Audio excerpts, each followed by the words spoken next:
भारत और इंग्लैंड के बीच खेला गया सेमीफाइनल मुकाबला बेहद रोमांचक रहा। मैदान पर हर गेंद के साथ दिलों की धड़कनें तेज हो रही थीं। लेकिन अंत में भारतीय खिलाड़ियों के साहस, धैर्य और टीम भावना ने इतिहास रच दिया। भारत ने शानदार जीत दर्ज की और इसी जीत के साथ भारत सेमीफाइनल जीतकर फाइनल में पहुंच चुका था। पूरा देश खुशी से झूम उठा। हर गली, हर घर में सिर्फ एक ही आवाज गूंज रही थी, भारत माता की जय।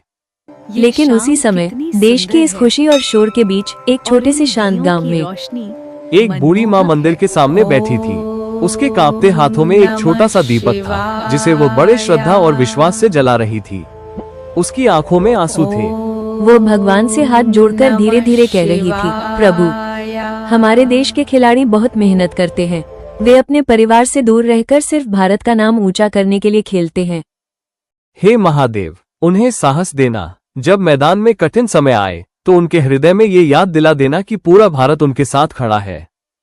उसी समय हिमालय की ऊंची चोटियों के बीच कैलाश पर्वत पर भगवान शिव गहरे ध्यान में लीन थे। महादेव की बंद आंखों के सामने धरती पर हो रही हर प्रार्थना, हर भावना एक प्रकाश की तरह प्रकट हो रही थी। तभी वहां उपस्थित देवताओं ने विनम्रता से महादेव से पूछा, प्रभु, आज धरती पर करोड़ों दिल एक साथ धड़क रहे हैं। लाखों लोग भारत की जीत के लिए मंदिरों में दीप जला रहे हैं, हाथ जोड़कर आपसे प्रार्थना कर रहे हैं। क्या आप उनकी इस प्रार्थना को सुनकर उन्हें विजय का आशीर्वाद देंगे? महादेव ने धीरे से अपनी आंखें खोली, फिर शांत स्वर में बोले, विजय मैं नहीं देता। कुछ क्षण के लिए पूरा कैलाश पर्वत शांत हो गया।